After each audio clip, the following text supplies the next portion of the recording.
मांझी जी कहाँ से निकले थे? जदयू से ही न निकले थे।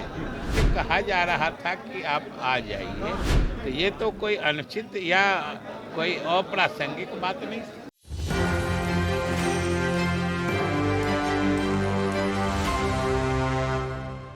नमस्कार, एक न्यूज़ 24 देख रहे हैं आप और मैं हूं आपके साथ अविनाश। संतोष सुमन के इस्तीफे देने के बाद आज राजभवन में जाकर बिहार के मुख्यमंत्री नीतीश कुमार ने उनके विधायक जो रत्नेश सदा हैं उसको मंत्रिमंडल सौंप दिया है। रत्नेश सदा अब सूचित जाति जनजाति के मंत्री बन गए हैं। इसको लेकर मीडियाकर्मी से बातचीत करते हुए वित्त विभाग से मंत्री हैं बिहार सरकार में विजय चौधरी ने जमकर निशाना साधा है जीतन राम मांझी पर। उन्होंने कहा कि नीतीश कुमार कह रहे थे कि छोटी पार्टी चलाने से अच्छा है कि पार्टी को मर्ज कर ले और मजबूती से पार्टी को चलाएं, और ये जीतन राम मांझी को स्वीकार नहीं था इसलिए पार्टी तोड़ा। उन्होंने कहा कि मुख्यमंत्री का ही देन था कि वो उनको नीतीश कुमार ने ही बिहार में मुख्यमंत्री बनाया था, काबिलियत नहीं रखे थे, लेकिन मुख्यमंत्री नीतीश कुमार ने ही ये जिम्मेवारी उनको दी थी। और भी क्या कुछ कह रहे हैं विजय कुमार चौधरी, इस वीडियो को आप पूरा देखें। लेकिन उन्होंने खुद क्या कहा है,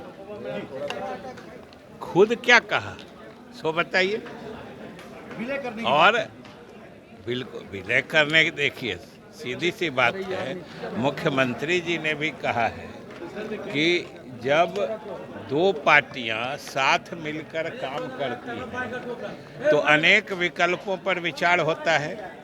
और ये सामान्य सी बात है कि यह निश्चित रूप से प्रस्ताव था और रहता है कि अगर दोनों पार्टी मर्ज कर जाए तो हम लोगों की ताकत और बढ़ जाएगी।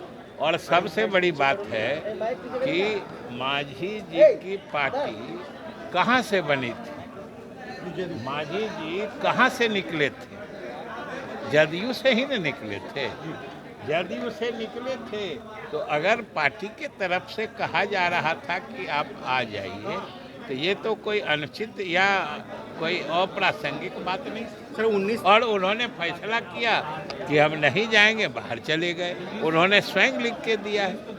तो कहा गया था कि आप बाहर चले जाइए। गृह मंत्री से मुलाकात। आपने उनको ये क्यों नहीं समझते हैं कि कहा गया था कि आप अगर साथ आ जाइए तो बेहतर है।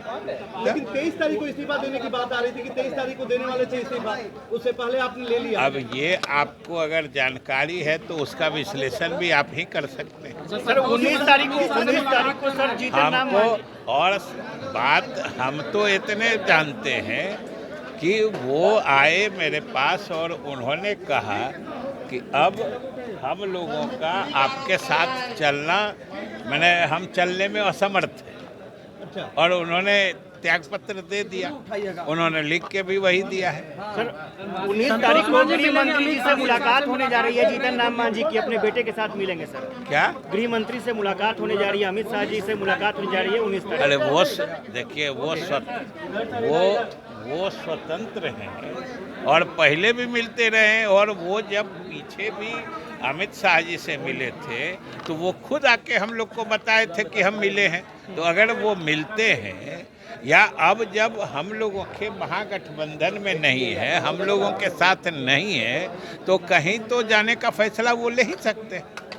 ये तो इसमें कोई मैंने इस तरह की अप्रत्याशित बात तो है नहीं। तो आपने सुना बिहार सरकार में वित्त विभाग से मंत्री विजय चौधरी ने जीतन राम मांझी और संतोष सुमन पर जमकर निशाना साधा। वही कहा कि अब वो महागठबंधन से अलग हो गए हैं, अब कहीं भी जाने के लिए स्वतंत्र हैं, एनडीए में जाएं या किसी भी पार्टी में जाएं, लेकिन अब महागठबंधन के पार्ट नहीं है और जहां जिनका मन है वहां जा सकते हैं। हालांकि बार बार वित्त विभाग से जो मंत्री हैं ये भी कह रहे थे विजय चौधरी की जो मंशा था वो पहले से ही जाहिर हो रहा था और उसी दिशा में अब संतोष सुमन की पार्टी जो है और जीतन राम मांझी और उनके बेटे अब उसी विचारधारा पर चलने की बात कर रहे हैं। इस खबर में फिलहाल इतना ही। सहयोगी शशि के साथ मैं अविनाश, एक न्यूज़ 24 पटना।